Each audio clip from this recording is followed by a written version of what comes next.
Bueno, boa tarde, moitísimas grazas por acudir a este acto alrededor do libro de Jesús Alonso Montero. Moitísimas grazas á librería Cartabón por acollernos unha vez máis. Hoxe estamos aquí para presentar este novo dicionario, da nova literatura galega, 86 voces nun inquérito de 1969, un libro do profesor Jesús Alonso Montero, en edición de Ramón Nicolás, a quen lle agradecemos tamén o seu traballo, o traballo desenvolvido, igual que a confianza que Jesús depositou en Xerais tamén unha vez máis. E moitísimas grazas a Valentín García e a Política Lingüística, porque estes libros son complexos de editar se non hai unha colaboración activa das institucións. Por eso é unha edición complexa e por eso estamos agradecidos a este traballo, a este labor de colaboración de política lingüística. Estamos diante dun libro moi singular, un libro especial, ¿no?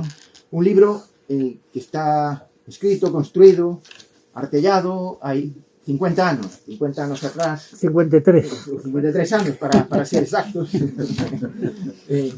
Xa que hai que retroceder moito no tempo e ter esa ollada capaz de que a memoria nos alcance ata lá. A miña malamente alcanza, pode alcanzar, pero non con madurez necesaria. Ainda non nacera de ningún de vos.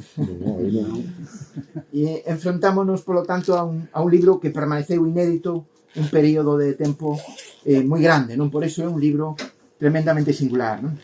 E eu quero ver este libro como unha triple homenaxe. En primeiro lugar, como unha homenaxe necesaria á literatura galega. A literatura galega que en 1969, ou no momento en que se fixeron as enquisas, era ben distinta que hoxe. Era unha literatura que vivía no franquismo e que evoluiu ata onde estamos hoxe. E desde logo evoluiu moito, non se pode negar, non? Pero a través do libro podemos percibir como era de dura, como era de difícil aquela época do franquismo, finais dos anos 60, non? Tamén quero ver neste libro unha homenaxe á memoria.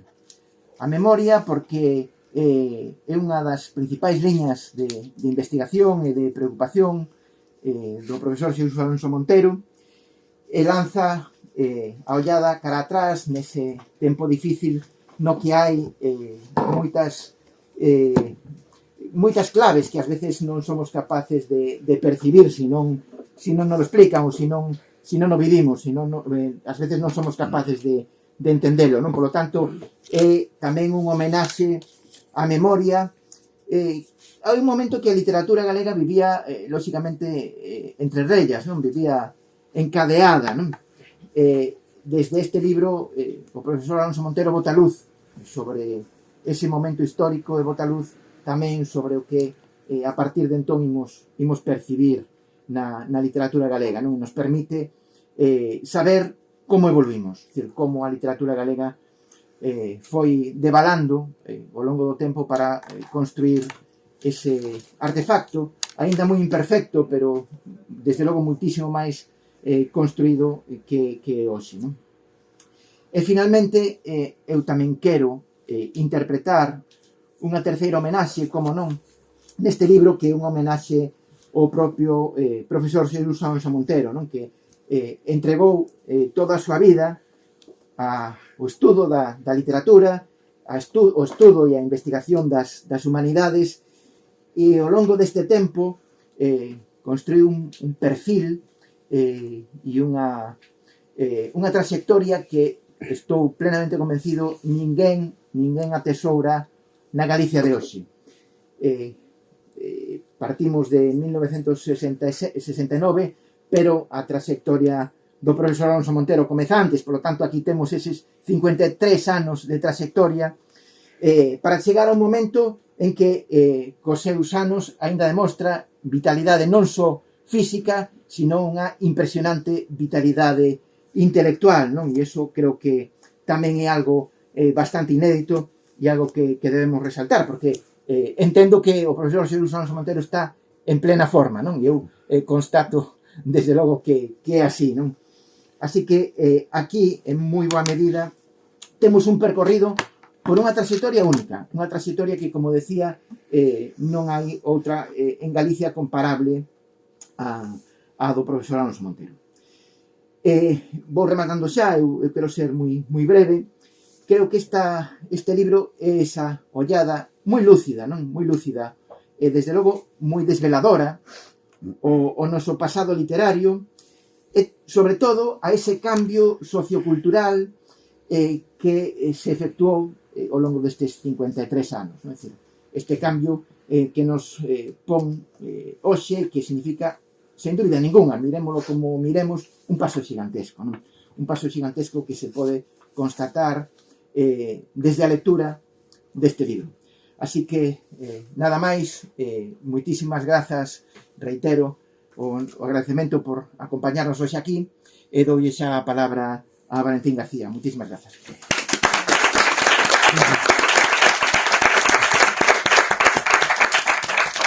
Moi boa noite a todos e a todas. Agradecemento a esta uso da palabra que me fai o director de Edicións Xerais de Galicia, Fran Alonso, ao meu ben querido sempre profesor don Xesús Alonso Montero, a quen sempre me honro en poder acompañar sempre que é posible, porque del aprendemos moitas das poucas cousas que sabemos, pero nunca deixamos de aprender.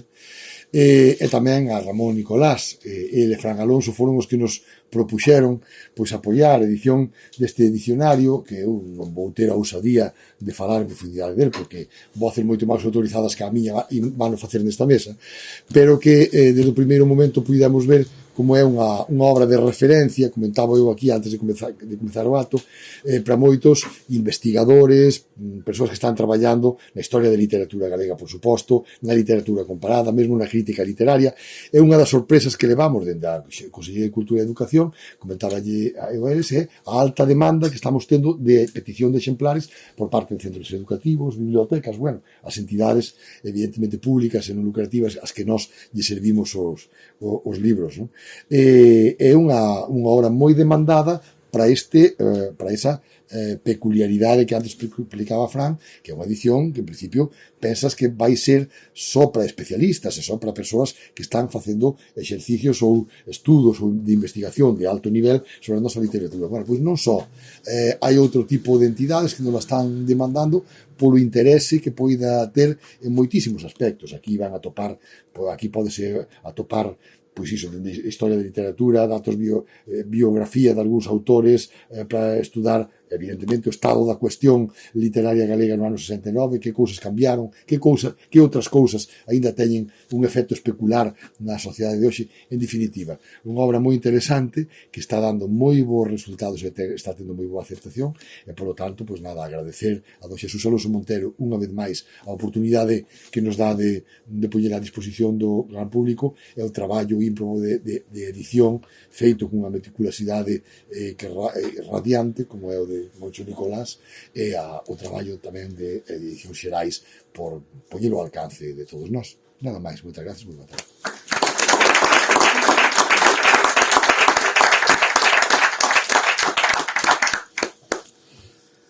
Boa noite. Bueno, vou comezar polos agradecementos. Inicialmente, por suposto, agradecer a Libraría Cartabón a súa colaboración para presentar o libro neste espazo. Libraría Cartabón, sempre o digo cando veño aquí, que a que lle hai moito que agradecer, fundamentalmente pois, pola difusión, o cariño e máis a promoción do libro galego. Por lo tanto, Gonzalo, Maribel, moitas grazas.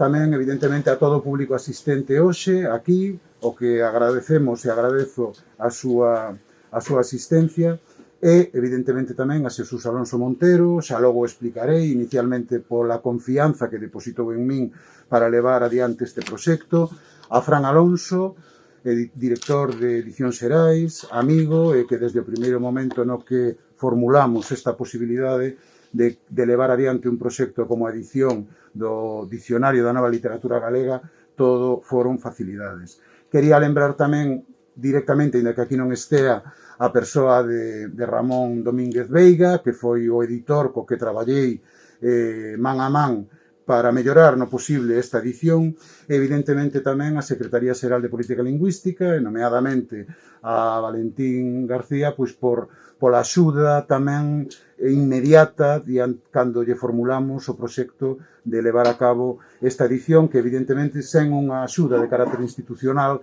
era moi difícil que poidese levarse a cabo. Polo tanto, moitas grazas a todas e a todos. Vou ser breve, basicamente falarei un pouco da orixe do proxecto, de como chegou a min, e 3 ou 4 puntos tamén referidos á valoración do proxecto.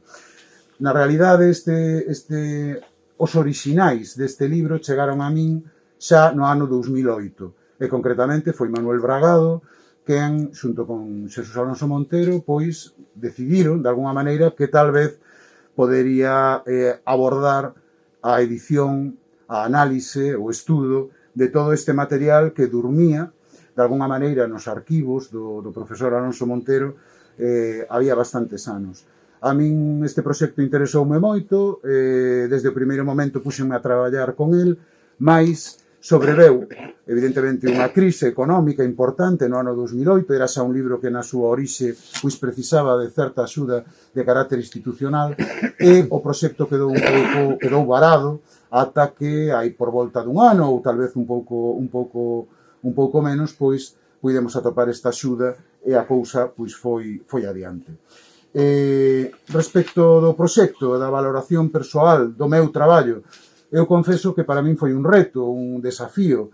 Por que? E ademais un proceso de aprendizaxe, na medida en que, como teredes ocasión de ver, e as persoas que xa coñecedes o libro pois podedes testemunhar, trátase dunha serie de voces ordenadas alfabéticamente a través dun dicionario, nas cales podemos atopar, evidentemente, grandes voces que se instalaron no discurso literario galego e que hoxe en día acadan a categoría de clásicos. Falamos ou penso, pois, en Darío Xoancabana, por exemplo, Xoana Torres, en Neira Vilas, en Uxío Nogueira, en María Mariño, e tamén outras voces, evidentemente, que non perseveraron polas circunstancias que fosen no cultivo da literatura en lingua galega a partir do ano 36, que é un pouco a orientación inicial do traballo que propuxo no seu día Xesús Alonso Montero, e daquela, pois, a min particularmente, pois serviume, foi un traballo moi gozoso na medida de coñecer incluso dos autores clásicos que nomeei antes e outros máis, pois datos que non estaban ao alcance prácticamente nin siquiera das persoas máis especializadas. Evidentemente, este é un libro de especialistas, comentaba antes Valentín, pero non deixa de ser sorprendente esta recepción que vimos notando respecto deste libro para persoas interesadas no feito da literatura galega e da cultura galega en xeral, non só do ámbito da crítica ou da interpretación. Vou concluindo xa. O meu traballo limitouse de alguna maneira a anotar todas estas voces que aparecen aquí ordenadas e a realización dun prólogo, un prólogo preciso e necesario que de algún xeito contextualizara o que significa esta achega. Nese prólogo, dunha maneira un tanto natural, optei por unha visión case de carácter sociolóxica, posto que, de alguna maneira, tamén este libro convida a facer unha lectura das opinións, das necesidades que estas voces aquí recollidas entendían que era preciso para a cultura galega de finais dos anos 60. Por lo tanto, desde ese punto de vista do valor sociolóxico, creo que a achega, de alguna maneira, o que eu vin, debería de ir por este camiño. Por último, xa gustaríame salientar o interese que pode ter este proxecto ou o valor para coñecer, como dicía antes Fran Alonso, o noso propio pasado literario. Aqueles que están, aqueles que xa non están, aqueles que puideron estar e que por circunstancias diversas pois non levaron a cabo unha produción literaria relevante, pero, en fin, nun sistema literario como o noso, eu creo que todas as achegas, todos os grans de area son importantes e compre telo sempre en conta. Quixera tamén reparar non só no dicionario, sino no apéndice que inclúe o dicionario. Isto é, Nesta parte final do libro engádense unha serie de documentos, fundamentalmente cartas persoais que Xesús Alonso Montero recibiu acompañando a resposta a este inquérito e que teñen tamén un valor que ás veces vai máis alá do puramente circunstancial. Mirados ou lidos coa perspectiva de hoxe, non deixan de ter algunhas mesmo un gran valor de carácter emocional. Ben, pouco máis. Eu, se me permitides, é moi satisfactorio o feito de poder axudar a rescatar dese limbo no que estaba este proxecto tan relevante, creo, para o noso tempo, e desde logo tamén agradecer de novo o que é a confianza que depositou en min Xesús Alonso Montero. Somos lexión, as persoas, todas as que estamos aquí na mesa, fomos alumnos de don Xesús. De alguna maneira sei que compartides as persoas que estades aquí unha apreciación de que non fomos xa alumnos de don Xesús, sino que de alguna maneira tamén o seguimos sendo. Polo tanto, a miña satisfacción é enorme o poder acompañarvos aquí con este proxecto. Moitas grazas e doulle a palabra xa a Xesús Alonso Montero.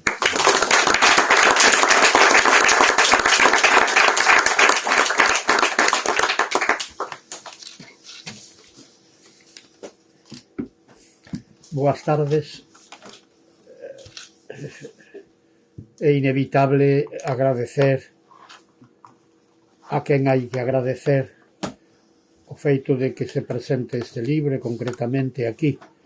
En primeiro lugar, unha vez máis, a librería Cartabón. Eu raro é a quincena que non veño presentar aquí un libro que ten algunha relación comigo ou de algún amigo autor de algún dos seus libros. Cartabón é unha librería desde antes, felizmente. Cartabón non é un comercio de libros. Cartabón é un espazo onde as persoas que dirixen e que orientan esta librería pois están ao servicio do lector, están tamén comprometidas con determinadas áreas da literatura, neste caso da literatura galega. A librería obviamente tamén ofrece libros que non están en galego, porque ofrecer só o libro en galego plantea problemas graves. Pero o trato que se lle dá aquí ao libro galego, a orientación, o magisterio que os libreiros están exercendo ante os lectores máis coñecidos ou menos coñecidos, é algo que hoxe xa non se ve. Hai unha chea de sitios onde un pode adquirir libros, máis nada, mentras que aquí un ven a adquirir libros e ven a adquirir algunhas outras cousas. Graciñas á librería Cartabón. Eu sempre que teño ocasión de falar de Cartabón trato de encontrar os meus mellores adxetivos para unha librería destas características. Aquí xa se dixo que en principio este libro non ten por que ser un libro moi comercial. Esa é a razón pola que, bueno, algunhas das demoras que o libro experimentou antes da súa publicación hai moi poucos meses sexa un feito. Felizmente encontramos que é director xeral de Política Lingüística, secretario xeral de Política Lingüística na Xunta de Galicia, Valentín García, que é do gremio, que é amigo, que nos coñecemos como mínimo desde cando era alumno, pero sobre todo desde que tivemos ocasión de conectar con dúas persoas moi importantes da súa zona próxima á Estrada. Unha é Cuntis, donde naceu Roberto Blanco Torres, e que foi un dos nosos primeiros encontros cando se dedicou o Día das Letras Galegas, e outro, alguén dunha aldea moi próxima á Estrada, onde vive Valentín, coa súa muller e cos seus fillos, que era un vello anarquista que estuvo no exilio en México, Alfredo de apelido García Caramés. Unha figura tan interesante que Valentín terminou escribindo un libro sobre el que eu prologuei, e desde aquela un grupo bastante numeroso de amigos, mentras viviu Alfredo, que xa nos deixou, todos os anos, un determinado día, íamos a Forcarei para xantar con el, para cantar con el, para parolar con el, para que nos contara cousas.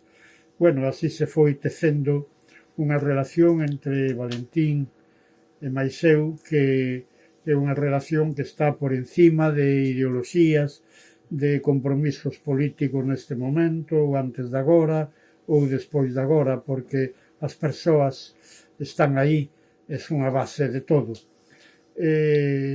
Valentín, como sempre, dixo que había que axudar a este libro, e agora levo a noticia de que parece que o libro comercialmente non funciona mal, por lo tanto, bueno, alégrome por partida doble. Graciñas tamén aos asistentes, que nestes tempos de pandemia hai moita xente que non é moi proclive e ten toda a razón do mundo a asistir en actos pechados que duren máis de 5 ou de 10 minutos, por lo tanto, graciñas tamén a todos os asistentes. Eu vou decir algunhas cousas sobre o libro, vou facer algunhas consideracións, xa están feitas no esencial, pero, bueno, permitídeme que eu, que son o autor, fale desde esa perspectiva. O libro, para aqueles que xa o coñecen ou para aqueles que o adquiriron ou van a adquirir nesta ocasión, ofrece este cartón que é o inquérito. Realmente, como decía hoxe a Voz de Galicia, nunha especie de reportaxe consecuencia dunha entrevista que nos fixo Antonte Jorge Lamas a Ramón Nicolás e a min, e el destacaba é o primeiro dicionario consultado da literatura galega. Dicionarios de literatura hai moitos, non digamos dicionarios de lingua, claro, pero dicionarios de literatura hai moitos. Como hai moitas antoloxías, pero non abundan nin as antoloxías consultadas e menos aínda os dicionarios consultados. Como onte falamos e hoxe reproducía a Voz de Galicia deste punto, quixera facer unha pequena consideración. No ano 1932, Gerardo Diego decidiu facer unha antoloxía da poesía española, pero de lingua castelá, de escritores contemporáneos. Os escritores contemporáneos chamábanse Miguel de Unamuno, Antonio Machado, Gerardo Diego, Federico García Lorca, Pedro Salinas, Jorge Guillén, etc., etc. Vivos todos eles. O procedimento normal nos antólogos é, de súpeto, dedícalle 10, 15, 20 horas de atención a Unamuno e decide seleccionar 10, 15 ou 20 poemas e ofrecelos na súa antoloxía como representativos do discurso poético, neste caso, de Unamuno. Evidentemente, é o punto de vista, neste caso, do antólogo, pero Gerardo Diego, nesta ocasión, tivo a boa idea de non ser exactamente o antólogo, ser o promovedor da antoloxía, e el escribe, manda un inquérito a Unamuno, a Antonio Machado, a García Lorca, solicitando deles algúns datos, pero sobre todo solicitando que se comprometan cunha tarefa moi importante, que eles seleccionen os seus poemas. Por lo tanto, na famosa antoloxía consultada de Gerardo Diego do 32, que foi reeditada logo no ano 34, de aí o éxito que tivo. Bueno, cando lemos poemas de Machado ou lemos poemas de Unamuno, estamos lendo os poemas que eles consideran que son os representativos. Eu non digo que isto sexa o punto de vista divino, o sea, se existise Deus e Deus fixese unha antoloxía, escollería eses poemas. Pero, bueno, tamén hai que ter en conta o punto de vista do creador, do autor dos poemas. Quen non é autor, como neste caso Gerardo Diego, por moi sabio, por moi profesor, por moi lector que sexa, bueno, ten un punto de vista que obviamente non é infalible. A imitación desta antoloxía, 3 ou 4 anos despois, aquí, en Pontevedra, Filieira Valverde, fixo o mesmo que Gerardo Diego. Fixo un inquérito moito máis minucioso co de Gerardo Diego, pero nese inquérito tamén comprometía a quen fose a Delgado Gurriarán, por exemplo, que este ano vai estar de moda porque o protagonista do Día das Letras Galegas do ano 22, para que eles mesmos escollesen os poemas. Eu non tiña noticias na literatura galega, creo que non existen, de dicionarios de literatura consultados, porque, eu que sei, o dicionario que hoxe se consulta máis, que é o de Galaxia, coordinado pola profesora Dolores Vilavedra, bueno, é un dicionario no que ela se compromete facendo unha relación de autores, e nesa relación, evidentemente, entran os que entran, segundo o seu criterio, pero hai algunhas voces que non entran, porque son autores que acaban de empezar, porque son autores que, aínda tendo anos, teñen unha obra, en opinión da autora do dicionario, non moi relevante, etcétera, etcétera, etcétera. É un dicionario da literatura, como é, eu que sei, o que fixo Alianza Editorial en 2 tomos, dirixido por Hermann Bleiber, etcétera, etcétera. Eu fixen un dicionario consultado, casi sin darme conta de que, bueno, introducía no xénero dos dicionarios literarios, en certo modo, unha novidade. Eu non son quen decide si tal escritor, eu que sei, Cambre Mariño, ou Herminio Barreiro, ou Raimundo Patiño, ou Alvilares Moure, estou citando autores que non están aí na punta da pola, deberían figurar ou non. Polo feito de que escribisen en galego, eu tiña a obriga de mandarlles o inquérito e que eles me mandaran as respostas na garantía, naturalmente, de que eles sairían coas súas respostas no dicionario. A quen mandei a resposta? O inquérito, mandei o inquérito a escritores que se comprometeron en maior ou en menor medida, sendo monolingües ou sendo bilingües, coa causa da lingua galega, pero que eran posteriores ao ano 1936. Era un pouco para saber, aquí falaron do estado da cuestión, para saber cantas persoas, que tipo de persoas, que tipo de profesionais, que tipo de intelectuais tiñan en maior ou en menor medida un compromiso coa causa da lingua galega nese momento. E a todos eles dirixinme. Quizáis a 100. Dos 100 contestaron casi todos, contestaron 86, que é para o ano, principios do ano 69, un número bastante elevado de escritores, porque hoxe hai moitos máis, porque hai o mundo da literatura infantil, porque hai o mundo do teatro infantil, porque hai o mundo da presenza da literatura, sexa en antoloxías, sexa no que sexa, no mundo escolar.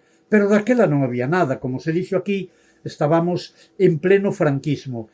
Polo tanto, ofrecer algo así como 100 escritores que se reduciron polo que fose a 86, era en todo caso ofrecer unha cifra alentadora. Eran moitos os escritores que cultivaban o galego. Obviamente aquí aparecen escritores novos, escritores que naceron ou na guerra, ou un pouquiño antes da guerra, como é o meu caso, e casi todos nacidos despois do ano 1939. Tamén mandei o inquérito a persoas maiores, é o caso de García Sabel, ou o caso de Lueiro Rei. Lueiro Rei era amigo meu e camarada meu, pero polo que sexa non contestou. Daquela tiña un soneto en galego e pouco máis. En canto a García Sabel empeza a escribir en galego todo o que escribira no período da República fora en castelán a partir do ano 51, a partir da colección Grial da editorial Galaxia. Algúns non contestaron, pero creo que a inmensa maioría, sobre todo dos novos, contestaron. Contestou Manuel Álvarez Torneiro, que hai 4 ou 5 anos foi Premio Nacional de Poesía, faleceu hai pouco. Contestou Carlos Casares, Alfredo Conde, contestou Ramón González Alegre, contestou Mari Carmen Krukenberg, contestou Arcadio López Casanova, Manuel María, contestou Xosé Neira Vilas, Faustino Rei Romero, Antonio Tobar, Camilo Gonzál, Xoana Torres, Novaneira, Eliseu Alonso, Bernardino Graña. Os nomes que acabo de citar eran xa nomes, non digo clásicos daquela, eran nomes máis ou menos consagrados naquel momento, xaneiro, febreiro, marzo de 1969. Logo, hai escritores máis novos, ou non máis novos, pero en todo caso que estaban afiando as súas primeiras armas literarias en galego, e polo que fose, como tamén se dixo aquí, bueno, non seguiron esa liña, porque se eu agora leo algún deses nomes e fixésemos un examen, que aquí estamos entre profesores, quen é Carlos Abraira, quen é Manuel Blanco Mariño, un poeta carpinteiro moi amigo meu, que morreu hai pouco tempo en Vilagarcía, quen é Boné Correa, que foi catedrático de Historia da Arte, pero que nos primeiros anos de Galaxia fixo algún traballo en galego, quizáis coa axuda como traductor de Ramón Piñeiro. Quen é Xan Bouzada, que foi alumno meu no Instituto de Lugo. Teño aquí dous, Cabana, Darío Xoán Cabana, é un extraordinario escritor, pero o que teño aquí é a Constantino Cabana, que tamén era alumno meu no Instituto de Lugo, e daquela fixo algunhas incursións no eido da literatura galega, logo trasladado como profesional da radio a Barcelona, donde ali casou, tivo fillos, etc., desvencellouse un pouco da causa literaria galega. Teño aquí, por exemplo, a Benedicto, o cantante, que fixo algún dos textos que logo el cantou, ou Xavier, que é coñecido porque un dos 4 primeiros discos da Nova Canción Galega, de Voces Ceibes, é o disco del con 4 textos de Celso Emilio, pero chegou a cantar textos que el compuxo. Algúns dos presentes quizás recorden a Enrique Masó Bolívar, que se non hai un dicionario como este, noutros dicionarios non vai figurar. Ou Ricardo Palmás, nacido en Buenos Aires, fillo de galegos, ou Epifanio Ramos, catedrático de francés, amigo e colega meu en Lugo, ou unha alumna miña de magisterio que logo estudiou medicina, xa está xubilada como médico en Lugo, Josefa Román Costa de Chantada, ou, eu que sei, Armando Vázquez Crespo, escritor do Opus Dei, porque traduciu Camiño ao galego. Eso aparece aí, e ten que aparecer aí. É dicir, nun diccionario ten que aparecer o traductor de Camiño e o traductor do Manifesto do Partido Comunista, que non aparece aquí, pero o autor desa traducción sí aparece aquí, e que daquela ainda non fixera a traducción, que sairía pouco antes da morte de Franco. Ou, falando dunha persoa moi coñecida, quizáis moito menos nova que todos estes, é Antía Cal. Antía Cal tiña daquela un libro inédito que era unha especie de enciclopedia galega en galego para os alumnos, digamos, de primaria, que fora premiado polo Centro Galego de Caracas alá polo ano 54 ou 55. Polo tanto, esta información eu a priori supuña que tiña que ser valiosa, e agora que a vexo aí impresa, pois creo que é realmente valiosa. Os que lean este libro van ter que ter na man dereita o libro e na man esquerda o inquérito. No inquérito, os datos biobibliográficos son 21 epígrafes, e datos de tipo interpretativo son un decálogo, son 10. Por exemplo, que escritores galegos ou de fora influíron máis en vostede? Que 4 escritores galegos xuzga máis importantes? Que libro galego urxe ao seu xuízo reeditar? Que autor galego compre resucitar? Faille falta á cultura galega unha academia da lingua? Cal é o libro galego máis relevante desde o ano 1960? Que temas descoida a literatura galega de hoxe, etc., etc.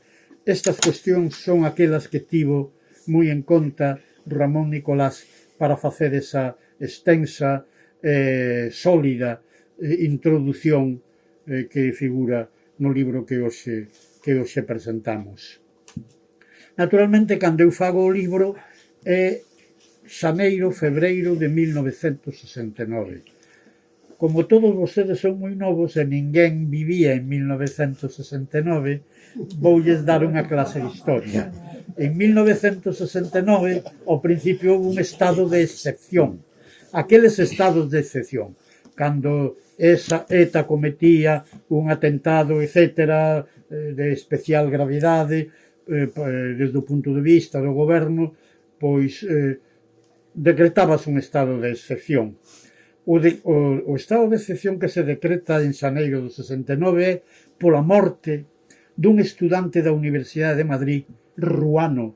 Hoxe sábese que foi a policía quen dende o sexto ou sétimo piso o chimpou e morreu, naturalmente. A policía de outra versión, a prensa franquista de outra versión, Radio París, a BBC e a Pirenaica deron unha versión distinta. Claro, a máis próxima, ao citar a prensa franquista, suceden estas cousas.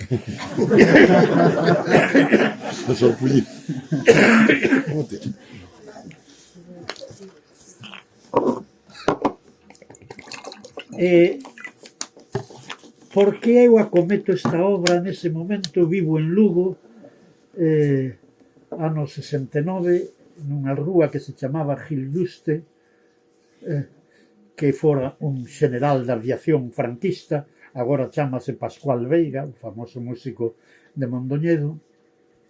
E como eu, nun estado de excepción, non dá conferencias, non viaxa, etc., pois daquela eu era unha persoa bastante activa e dixen, como podo seguir neste ronsel de actividade? Bueno, pois vou idear este inquérito, vou mandar aos amigos, aos desconocidos, porque é certo que algúns escritores dirixinme directamente, pero algúns mandeilles máis un inquérito para que llo fixeran chegar a persoas que les coñecían, etc., etc., etc. O estado de excepción era un estado na que os españois quedábamos sin determinados dereitos, como se no estado franquista houvese algún dereito, ou de expresión, ou de reunión, ou de manifestación. Pero si hai un dereito, quero dicilo, que é moi importante. Ese dereito existe ainda hoxe. Hoxe, un preso non pode estar en comisaría máis de 72 horas. Na época de Franco, igual.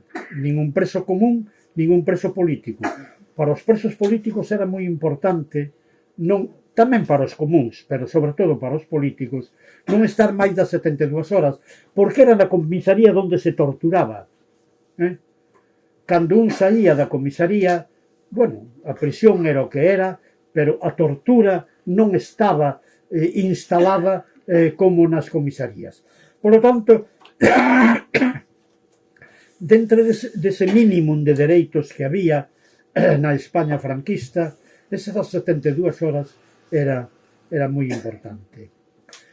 Como as respostas están feitas na ditadura de Franco, os que responden son o suficientemente conscientes para saberen que se eso se publica no 69 ou no 70 ou no 71, que era máis ou menos o esperable, pois tampouco podían contestar a determinadas cousas coa sinceridade que eles quixeran. Por lo tanto, sobre todo nas respostas ás epígrafes de tipo interpretativo. Unha boa parte dos escritores son moi cautelosos a hora de formularen certas cousas, porque que escritores influíron máis en vostede? Cantos din Carlos Marx ou Gramsci ou Lenin? E quen di eso, calquera outra cousa. Hai cousas verdadeiramente curiosas, por exemplo,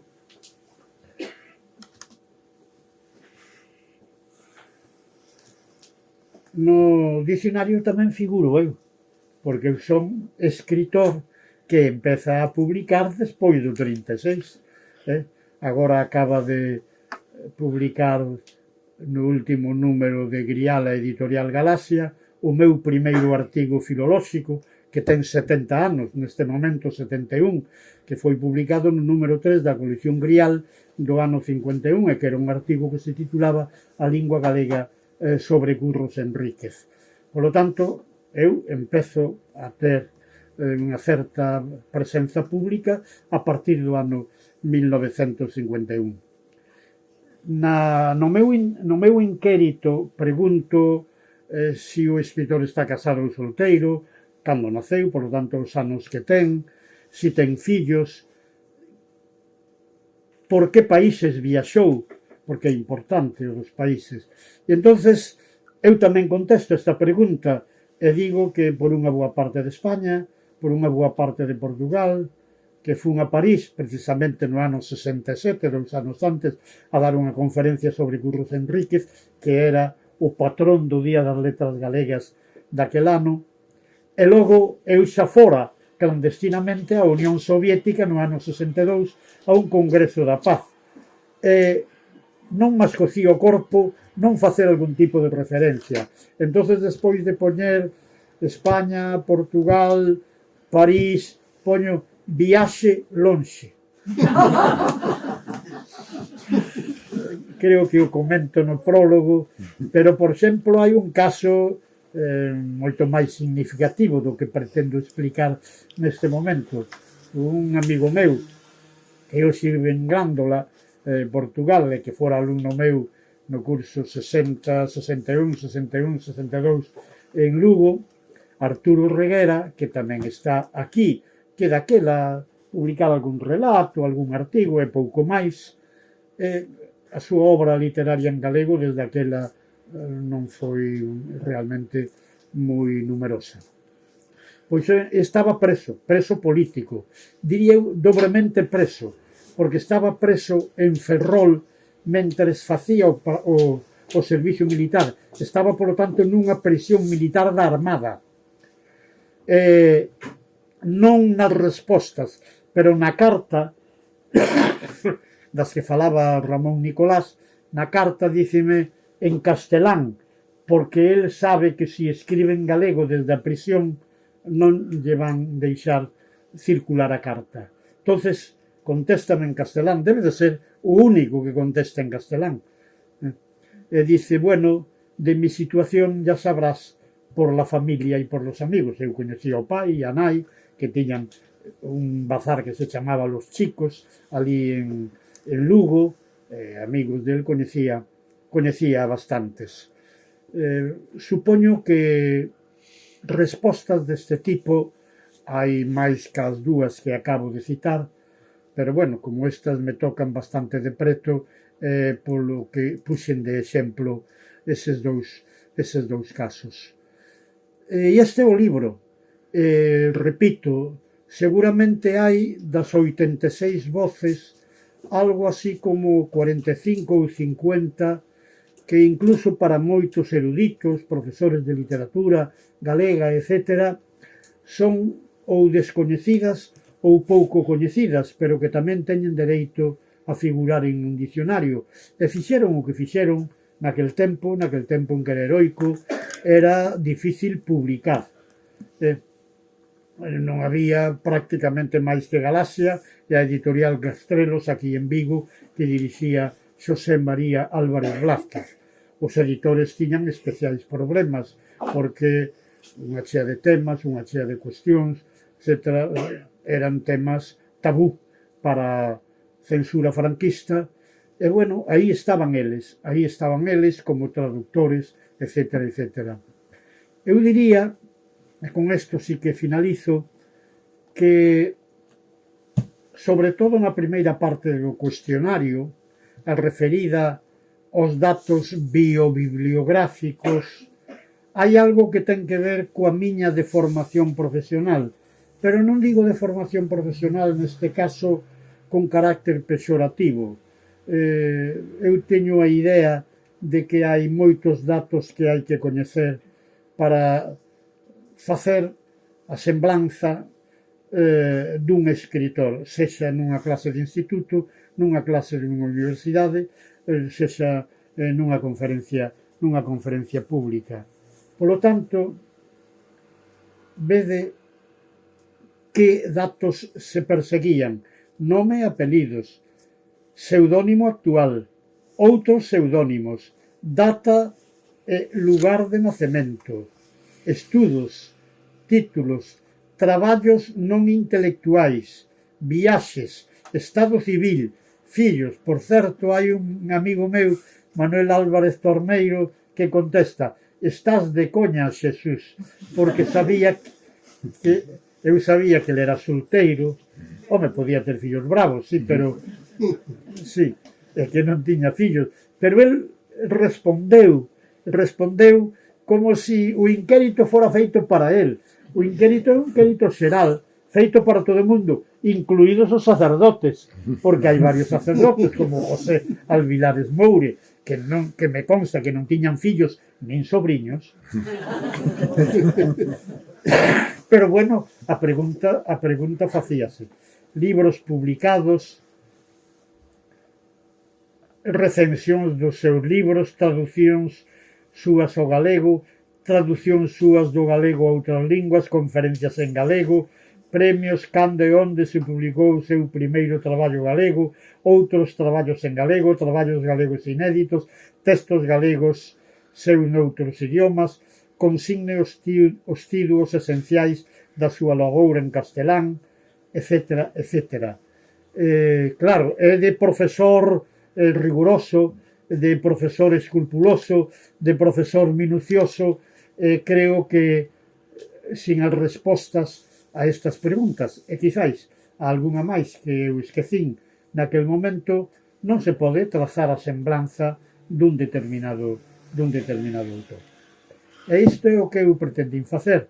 E tiven a sorte de que a Xerais lle interesase o proxecto, de que Valentín dixese sí no momento en que se solicitaba dele unha axuda económica, pero unha sorte verdadeiramente inmensa de que unha persoa das características no mundo estricto da literatura como Ramón Nicolás tomara tan en serio este libro. E o resultado é, ademais das notas, que son moitas as que pon, é o traballo de ser o editor literario do dicionario consultado, sobre todo por facer esa introdución que vamos a adxetivar de sociolóxica, que é verdadeiramente importante e que, en certo modo, é pioneira neste tipo de estudos. Por todo isto, estou, como decía meu pai, moi contente, porque no Ribeiro, aquí está Sara, que é curmá miña, que non me deixará mentir, no Ribeiro decimos: o home está contente, a muller está contente. Contente non ten variación xenérica. Estou contente pola acollida da Secretaría de Política Lingüística, pola acollida de Cartabón, polo texto verdadeiramente magnífico de Ramón Nicolás e pola presencia de todos vostedes. Graciñas.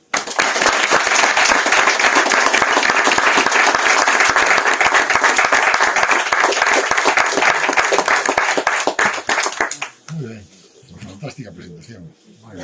Non sei se aquí hai colóquico público. Se hai algunha pregunta fácil, fácil. Esta é unha pregunta. Bueno, vostede xa sabe que eu o admiro, porque a vostede e que dá unhas conferencias estupendas. Fai rir a xente, infórmanos, danos cultura, viva vostede moitos anos porque vostede é unha xoia. Bueno, como son novo, vou vivir moitos anos. Home, vamos a ver. Está aí a reina de Inglaterra que con 95 anos está, que dá justo... No, 95 no, 93, sin exagerar. No, A raíña de... Ai, a raíña de Inglaterra. Ah, sí, O sea que vostede ainda é novo. sí. Vostede Pero eu ainda non son pode monárquico. seguir. un republicano ten que... Sí. Vostede ainda pode seguir. Eu quería lle facer, aparte disto, dúas preguntas. Usted pregúntalle o pseudónimo. Sí. Non sei se firmaba con pseudónimo para estar escondido da lite dos franquistas. Sí. Para que non superan. Que... Había moitos. Eu que teño 30 pseudónimos. Bueno. Xa escribín un traballo sobre os meus propios pseudónimos. Algúns pseudónimos son pseudónimos de ocultación. Eu, por exemplo, escribía nunha revista do Partido Comunista que se editaba en París e que entraba clandestinamente en España, sobre todo en Galicia, que se chama Nova Galicia, e ali, a primeira vez que colaboro, é un traballo sobre Francisco Añón. Debe de ser o ano 66, porque aquel ano dedicouse a Francisco Añón, o poeta de Outes, o Día das Letras Galegas, e firmo Santiago Novo. Ese é un pseudónimo de ocultación.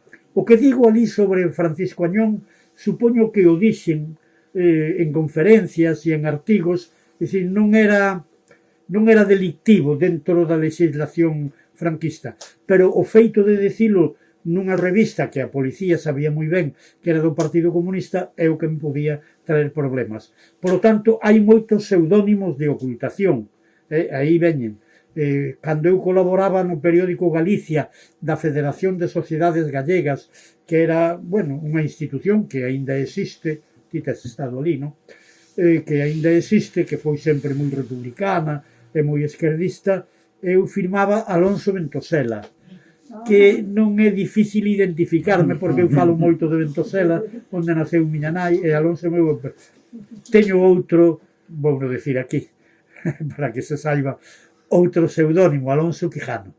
Ni máis ni menos que o nome de Don Quixote antes de ser cabaleiro andante, porque cando eu fun no ano 62 a un congreso da paz a Moscova, eu fun co pasaporte que había en España, que decía pasaporte del Estado español válido para todos los países del mundo excepto Rusia y países satélites, 2 puntos, Albania, Bulgaria, Checoslovaquia, etc. Con ese pasaporte cheguei a París e ali, entre o Partido Comunista Español e o francés, amañaron para min e para outras persoas, entre elas Goitisolo, o poeta José Agustín Goitisolo, un pasaporte, había que dar un, e eu din Alonso Quijano, tanto que unha vez estaba, xa non en Moscova, en Kiev, nun hotel, e chamanme por teléfono, e di, Alonso Quijano, non Alonso Quijano. E eu di, quen se chamará? E era eu.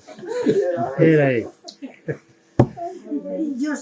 outra máis, e os escritores que na época, o sea, usted pregunta no ano 69, e todas esas cousas, e lle dan así unha resposta, a ver, para que non me metan no cárcere. Despois de cando morreu Franco non lle volveron a escribir e dicirle, mira, en vez de poñer isto, pon isto outro, que agora xa morreu. Sí, é o que lle vin de facer eu, pero bueno, un ten a súa vida persoal, profesional, familiar, política, e tal, está en moitas cousas, e eu non é que me esquecera dese traballo, pero, bueno, realmente deixeino por aí arrombado, sí. Pero, bueno, está ben que quede aí o estado da cuestión en xaneiro, febreiro do ano 69, sí. Bueno, pois, graciñas por os pseudónimos. Gracias a ustedes.